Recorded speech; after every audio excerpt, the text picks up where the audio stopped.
Seja muito bem-vindo a mais um episódio do seu Coach de Corrida. Eu sou o Nestor. E eu sou o Fábio. Então vocês já sabem como é que funciona a dinâmica aqui do quadro. Vocês deixam aí nos comentários ou enviam pra gente as perguntas e nós estaremos respondendo aqui.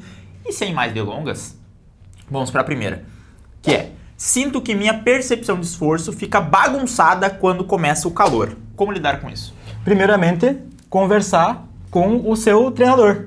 Falar para ele que tu sente essa dificuldade e aí ele vai ajustar ali a tua planilha para que os ritmos não fiquem tão intensos e tu consiga propriamente fazer esse esforço dentro das condições. Perfeito. E é importante também entender que conforme vai chegando o calor, a nossa percepção de esforço ela vai ficando maior mesmo. Por quê? Pensa que se tu tá correndo normal, aí, quando tá frio, seu batimento tá X. Então você começa, digamos, com 80 de batimento, né? Num dia que tá frio, ele vai subir ali até, digamos, dependendo do tipo de treino, 140, 150.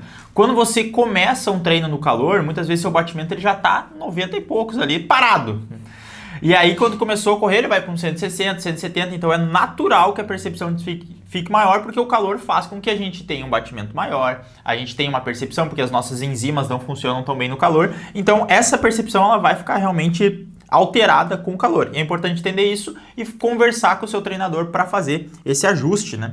Perfeitamente. E nesses casos, a gente pode perceber que os ritmos mais intensos, o Z5, o V3000, por exemplo, eles vão deixando de aparecer para a gente subir um pouquinho esse ritmo, deixar ele mais tranquilo de fazer, justamente por conta dessa dificuldade a mais que o calor nos proporciona. E aí é um outro ponto, né? Mas se tu estiver treinando, por exemplo, para fazer uma prova no calor, no verão, aí não vai ter jeito, aí vai ter que sofrer porque é aquilo que tu vai enfrentar na prova. Então é sempre importante estar alinhado, por isso que a gente recomenda até que os alunos não façam provas tão longas assim, quando nessas temporadas agora que entra para dezembro, janeiro, fevereiro, porque senão é uma prova bem mais sofrida de ser feita e aí tem que ter um ajuste muito grande de expectativa que tu vai para a prova, porque a gente não consegue a mesma performance que uma prova no inverno. Mais alguma... Era isso. Mas tem uma coisa, Fábio. Diga. Tem que acrescentar. Tem que pedir pro pessoal deixar o like e se inscrever no canal. Pessoal, deixar o like, comentar aqui embaixo e se inscrever no canal. Aí, agora sim. Agora e aí diminui o pace. Exatamente. E a segunda pergunta. Essa é uma pergunta... Como eu sei se estou correndo no ritmo certo? Novamente, converse com o seu treinador. Discutam ali quais que são os objetivos, vê ali quais distâncias que tu pretende fazer, como que tu está se sentindo ao longo dos treinos, e aí qualquer ajuste que precisa ser feito pode ser combinado. Tá, Fábio, mas e se a pessoa ela não tiver um treinador? Se ela não tiver um treinador, clica no primeiro link aqui na descrição, vem treinar com a gente e vem ser pró. E caso não seja o momento para agora, temos dicas para quem estiver só aí assistindo. Bom.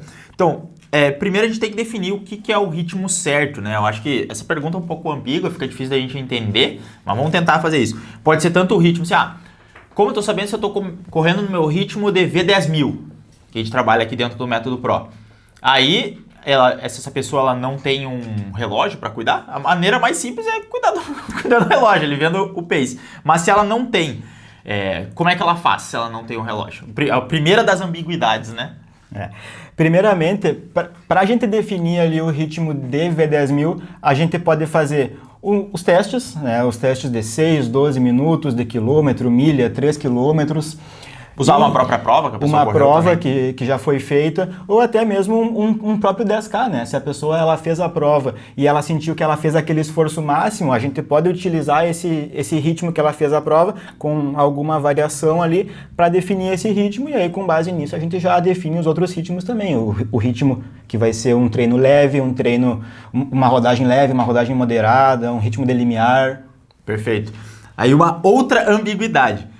Se ela pode estar perguntando como saber se eu estou correndo no ritmo certo para o meu VO2 máximo, por exemplo. Ela não tem nenhum parâmetro. Será que se eu tô correndo nesse ritmo certo, nessa fase da periodização? Eu sei que fica bem difícil a gente conceituar, né? Porque começa a abrir muito, mas esse é um outro ponto. Vai depender muito de qual o estilo que tu adota de treinamento, né, de planejamento de treino. A gente sabe que tem algumas variáveis, aqui a gente tem um estilo próprio de treinamento, mas entendendo que as velocidades elas são numa escala.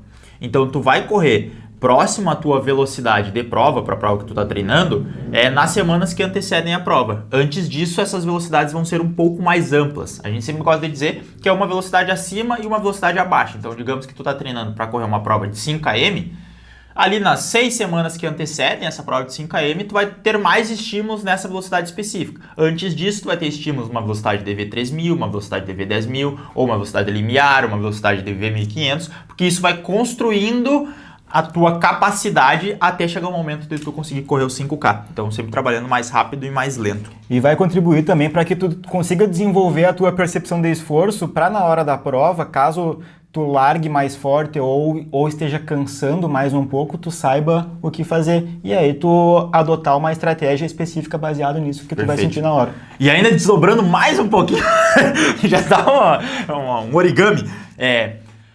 Se a pessoa não tem um relógio, ela sabe qual é o pace dela numa V10000. Digamos assim, pode acontecer isso numa prova. A pessoa, por algum motivo, esqueceu de carregar o relógio. E ela tem que ir na prova sem relógio, sem saber o ritmo.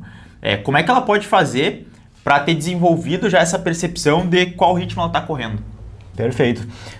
O que pode ser feito, então, adotar pontos específicos na prova para que em tanto tempo, mesmo que tu não tenha o teu relógio esportivo, tu consiga um relógio... Normal, um relógio normalzão, assim, Um normalzinho. Para que em certos momentos, em certo tempo tu passe por tal local. Normalmente, dependendo das provas, tem as plaquinhas de quilômetros, né? Uhum. Então, eu acho que é isso que tava falando assim, no quilômetro 2 você tem que passar, digamos, em 10 minutos, porque se vou correr a pace 5. E é isso, né? Isso mesmo.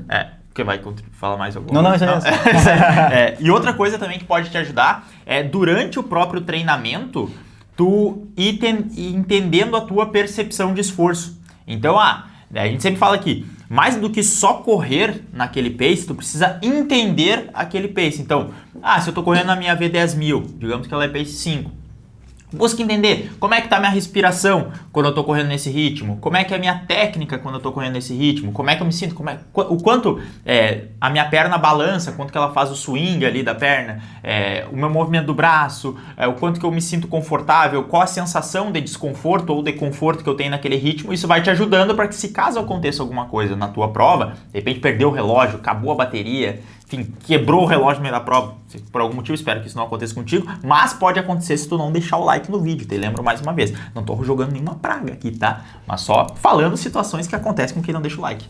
Exatamente. E uma outra estratégia também que pode ser feita no treino é tu não olhar o relógio. Perfeito, né? perfeito. Tu tá fazendo o teu treino, aí tu tem uma repetição mais forte. Aí isso pode ser combinado, né, de fazer uma repetição sem olhar para o relógio e aí ver como que tá o ritmo. Claro, muitas vezes ele pode apitar dizendo que está mais forte ou mais lento, mas dessa forma tu consegue desenvolver uma percepção de esforço, porque aí tu faz o tiro, faz um tiro de 200 metros, tu faz para 35 segundos, um exemplo. 2,45, forte.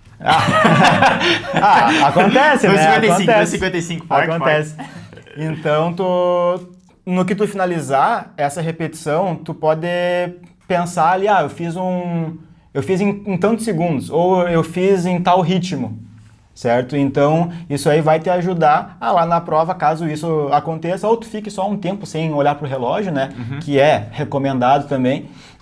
E vai facilitar lá para que tu identifique e aí sim tu consiga ou sustentar essa velocidade ou tu dar uma segurada baseado naquilo que tu tá treinando. Perfeito, porque o treino, ele serve também para que a gente faça esses ajustes, né? Então muitas vezes a galera fica receosa, não, mas se eu correr, quando eu corro só pela percepção de esforço, eu erro muito o intervalo. Mas tudo bem, o treino ele também serve para que você vá tendo esses ajustes de ritmo, e aí tu chegue na hora da prova, que é o que a gente está treinando, você consiga performar. E aí, se você está treinando também só por questão de saúde, de qualidade de vida, por fazer um esporte, também é interessante, porque você vai treinando a sua percepção e você pode utilizar isso em outros pontos. Cara, eu gostei muito dessa pergunta aqui.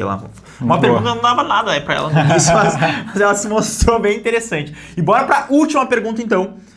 Fábio, em quanto tempo eu consigo correr 5 km sem parar? Excelente pergunta, e é um grande depende. mais uma vez. Mais uma pergunta que a resposta é um depende. Depende de se essa pessoa ela já praticou algum esporte antes ou se ela está começando agora a correr, né? Então, normalmente uma pessoa que nunca teve o hábito de praticar esportes começa a correr, ela vai encontrar uma dificuldade maior, vai levar mais um tempo para que o corpo dela se adapte e ela perceba tudo isso que acontece, do que uma pessoa que já joga futebol, por exemplo, que é um esporte que tem bastante corrida, né? E outros esportes de invasão, principalmente, que é o que vai exigir mais movimentação. Isso aí. É isso. É muito variável, porque a gente mesmo já pegou alunos que já chegaram correndo 5 km. Ela falou, quero começar a correr. Aí tu vai a gente faz um teste de 6 minutos normalmente, e aí com esse teste a pessoa já consegue correr 5 km no primeiro treino dela. E aí tem pessoas que demoram, às vezes, 1, 2, 3, 4 meses, porque além desse histórico anterior, também conta muito o nível de sedentarismo que essa pessoa tá. Porque de repente ela foi muito ativa, praticou diversos esportes, ela corria, jogava bola, praticava academia e tal, só que ela fazia isso há 15 anos atrás. Ela passou 15 anos sem fazer nada e está retomando. Então é todo um novo mundo que tem que ser redescoberto e ser retreinado com essa pessoa para ela conseguir correr. E aí sempre mantendo que cada evolução ela é individual, porque às vezes é a mesma pessoa que são duas pessoas do trabalho, do mesmo trabalho, elas trabalham da mesma coisa, têm um estilo de vida muito parecido, uma idade muito parecida, e as duas começam a correr. E aí uma pessoa vai conseguir evoluir mais rápido e a outra não, justamente por conta desses pontos que o Fábio falou, e aí desse tempo também de sedentarismo. Então é bem importante cuidar disso aí. E outra coisa que acontece também, é bem provável que quem perguntou isso esteja começando agora, né? Provavelmente. Então, no que é perguntado, quanto tempo eu levo para correr 5 km?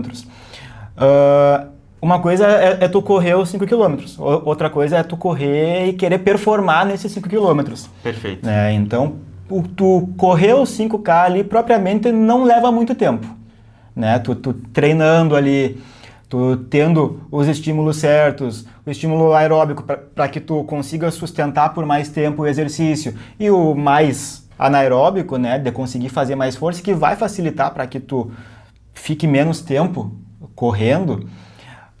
Eles são bem importantes, mas... me perdi valendo. Na performance. Essa é a pessoa para conseguir correr os 5km. Tá. E aí para conseguir performar no 5km. Tava falando para a pessoa, ela conseguir correr é mais tranquilo, mas para conseguir essa performance que vai demorar um pouco mais de tempo, dependendo do nível de performance que ela quer, né? Se de repente ela quer um sub-30, quer um sub-25, quer um sub-20, quer um sub-18, aí a gente está falando às vezes de anos para conseguir bater esse nível de performance. Isso mesmo. Então, era isso, Fábio. Valeu. Muito obrigado. Por mais um episódio. Lembrando sempre, se quiser treinar com a orientação certa para atingir os seus objetivos, seja para melhorar teu ritmo, para conseguir correr os primeiros 5 km, para correr 5 km com performance, clica no primeiro link da descrição e venha ser pro. A gente está te esperando, mas era isso. Um forte abraço e valeu.